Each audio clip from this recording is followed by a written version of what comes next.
ಬಾವನಸೌದತ್ತಿ ಗ್ರಾಮದ ರೇಣುಕಾ ವೃತ್ತದಿಂದ ಕಾಟೆ ತೋಟದವರೆಗಿನ 2 ಕೋಟಿ 30 ಲಕ್ಷ ರೂಪಾಯಿಗಳವರೆಗಿನ ರಸ್ತೆ ಡಾಂಬರೀಕರಣದ ಕಾಮಗಾರಿಗೆ ರಾಯಬಾಗ್ ಶಾಸಕ ದುರ್ಯೋಧನ ಐಹೊಳೆ ಅವರು ಚಾಲನೆ ನೀಡಿದರು. ರಾಯಬಾಗ್ ತಾಲೂಕಿನ ಬಾವನಸೌದತ್ತಿ ಗ್ರಾಮದ ರೇಣುಕಾ ವೃತ್ತದಿಂದ ಕಾಟೆ ತೋಟದವರೆಗೆ 2 ಕೋಟಿ 30 ಲಕ್ಷ ರೂಪಾಯಿಗಳ ವೆಚ್ಚದ ರಸ್ತೆಯ ಡಾಂಬರೀಕರಣ ಕಾಮಗಾರಿಗೆ ರಾಯಬಾಗ್ ಶಾಸಕ ಡಿಎಂ ಐಹೊಳೆ ಚಾಲನೆ ನೀಡಿದರು.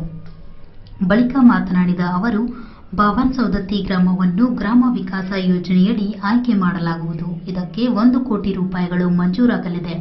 ಗ್ರಾಮಸ್ಥರು ಗ್ರಾಮದ ಗಲ್ಲಿಗಳಲ್ಲಿ ಫ್ಲೇವರ್ ಬ್ಲಾಕ್, ಚರಂಡಿ ನಿರ್ಮಾಣ ಮಾಡಿಕೊಳ್ಳಬೇಕು ಮತ್ತು ಇದಲ್ಲದೆ ಸಾರ್ವಜನಿಕರಿಗಾಗಿ ಹೈಟೆಕ್ ಶೌಚಾಲಯ ನಿರ್ಮಾಣಕ್ಕೆ 30 ಲಕ್ಷ ರೂಪಾಯಿಗಳು ಮಂಜೂರು ಮಾಡಿಸುವುದಾಗಿ ತಿಳಿಸಿದರು. ಗ್ರಾಮಸ್ಥರು ಸಾರ್ವಜನಿಕ ಕೆಲಸಗಳಲ್ಲಿ ಮುತುವರ್ಜಿ ವಹಿಸಿ ಕೆಲಸಗಳನ್ನು ಮಾಡಿಸಿಕೊಂಡು ಗ್ರಾಮವನ್ನು ಮಾದರಿ ಗ್ರಾಮವನ್ನಾಗಿ ಮಾಡಬೇಕೆಂದು ಹೇಳಿದರು. ಇವತ್ತಿನ ದಿವಸ ಸೌದತ್ತಿ ಗ್ರಾಮದ ಈ ಹರ್ಜನಕೇರಿಯಿಂದ ಕಾಟೆ ಅವರ ತೋಟದ ರಸ್ತೆ ಪೂಜಾ ಕಾರ್ಯಕ್ರಮ. ಈ ಕಾರ್ಯಕ್ರಮದಲ್ಲಿ ಹಿರಿಯರಾದಂಥ ತಾತ್ಯಸಾಬನ ಕಾಟೆ ಅವರು, ಮಾಯವರಣ್ಣ ಪಾಟೀಲ್ ಅವರು, ಶ್ರೀಮಂತನ ಹಂಜೆ ಅವರು ಮತ್ತು ಗ್ರಾಮ ಪಂಚಾಯಿತಿ ಅಧ್ಯಕ್ಷರು, ಉಪಾಧ್ಯಕ್ಷರು, ಸದಸ್ಯರು ಮತ್ತು ಗುತ್ತಿಗೆದಾರರಾದಂಥ ಆರ್.ಎಸ್. ಪಾಟೀಲ್ ಅವರು ಮತ್ತು PMJC ಅಧಿಕಾರಿಯಾದ ಹಿರೇಮಣಿಯವರು ಎಲ್ಲರೂ ಕೂಡ್ಕೊಂಡ ಗ್ರಾಮದ ಎಲ್ಲ ಹಿರಿಯರು ಕೂಡ್ಕೊಂಡು ಇವತ್ತು ಅದನ್ನು ಭೂಮಿ ಪೂಜಾ ಕಾರ್ಯಕ್ರಮ ನೆರವೇರಿಸಿದೆವು. ಈ ರಸ್ತೆಗೆ 2 ಕೋಟಿ 30 ಲಕ್ಷ ರೂಪಾಯಿ ಅನುದಾನ ಐತಿ ಮತ್ತು 2 ಕಿಲೋಮೀಟ್ರ್ 2 ಪರ್ಲಾಂಗ ರಸ್ತೆ ಉದ್ದ ಐತಿ. ಅದಕ್ಕಿದ 5 ವರ್ಷದ ಕಾಮಗಾರಿಯ ಉಸ್ತುವಾರಿಯನ್ನು ನೋಡ್ಕೊಂಡು 5 ವರ್ಷ ನಂತರ ಮತ್ತೊಮ್ಮೆ ಡಾಂಬರಿ ಮಾಡಿಕೊಡುವಂಥ ಯೋಜನೆ ಇದೆ. ಅದಕ್ಕೆ ಊರಾಯಿನವರ ಎಲ್ಲರೂ ಸಹಕಾರ ಕೊಟ್ಟು ಈ ರಸ್ತೆಯನ್ನು 7.5 ಮೀಟರ್ ಅಗಲನ್ನು ಮಾಡಿಸ್ಕೊಂಡು ಈ ರಸ್ತೆ ತಾವು ಉಪಯೋಗ ಮಾಡ್ಕೋಬೇಕು. ಒಳ್ಳೆಯ ರೀತಿಯ ಗುಣಮಟ್ಟದ ಕಾಮಗಾರಿಯನ್ನು ಆರ್ಎಸ್ಪೇಟೆಲ್ ಮಾಡ್ತಾರೋ ಅದಕ್ಕೆ ತಾವೆಲ್ಲರೂ ಸಹಕಾರ ಕೊಡಬೇಕು ಊರಿನ ಹಿರಿಯರು ಅಂತೇಳಿ ಅಂದ ಈ ಸಂದರ್ಭದಲ್ಲಿ ಎಲ್ಲ ಹಿರಿಯರಿಗೆ ನಾವು ವಿನಂತಿಯನ್ನು ಮಾಡ್ಕೊತಾನು ಕೈ ಮುಗಿದ.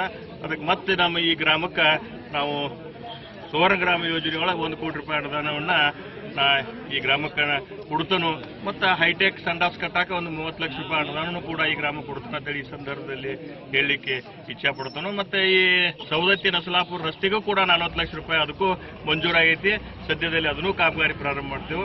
ಮತ್ತು SC-PTHP ಯೋಜನೆ ಒಳಗೆ SC ಕೇರಿ ಒಳಗೆ ಬ್ರಿಕ್ಸ್ ಹಾಕಾಕ ಅದಕ್ಕೂ 30 ಲಕ್ಷ ರೂಪಾಯಿ ಅನುದಾನವನ್ನು ಕೊಡ್ತಾನೆ ಅಂತೇಳಿ ಈ ಸಂದರ್ಭದಲ್ಲಿ ಹೇಳಿ ಗ್ರಾಮ ಪಂಚಾಯತ್ ಸದಸ್ಯ ಅನಿಲ್ ಹಂಜೆ ಮಾತನಾಡಿ, ರಾಯಬಾಗ್ ಶಾಸಕ ಡಿಎಂ ಐಹೊಳೆ ಅವರು ಬಾವನಸೌದತ್ತಿ ಗ್ರಾಮಕ್ಕೆ ವಿವಿಧ ಕೆಲಸಗಳಿಗಾಗಿ ಇಲ್ಲಿಯವರೆಗೆ ಸುಮಾರು 25 ಕೋಟಿಗಳಿಗಿಂತ ಹೆಚ್ಚಿನ ಅನುದಾನ ನೀಡಿ ಗ್ರಾಮದಲ್ಲಿ ಸಾಕಷ್ಟು ಅಭಿವೃದ್ಧಿ ಕೆಲಸಗಳನ್ನು ಮಾಡಿದ್ದಾರೆಂದು ಹೇಳಿದರು. ಈ ಸಂದರ್ಭದಲ್ಲಿ ಗ್ರಾಮ ಪಂಚಾಯತ್ ಅಧ್ಯಕ್ಷ ರಾವ್ಸಾಬ್ ಖಾಟೆ, ಮಹಾವೀರ್ ಪಾಟೀಲ್, ಶ್ರೀಮಂತ್ ಹಂಜೆ, ಚಿದಾನಂದ್ ಮಂಗಸೂಳಿ, ಅದಪ್ಪ ಮಗದುಂ, ರಾಮಚಂದ್ರ ಕಾಟೆ, ಅಜಿತ್ ಖೇಮ್ಲಾಪುರೆ, ಮಾರುತಿ ಬತ್ತೆ, ಅರುಣ್ ಶಿಂದೆ, ಅದಪ್ಪ ಗೌರಾಜ್, ಶ್ರೀಕಾಂತ್ ಮಂಗಸೂಳೆ, ವೆಂಕಟ್ ದೇಸಾಯಿ, ಗಂಗಾರಾಮ್ ಮೈಶಾಳೆ ಸೇರಿದಂತೆ ಮೊದಲಾದವರು ಉಪಸ್ಥಿತರಿದ್ದರು.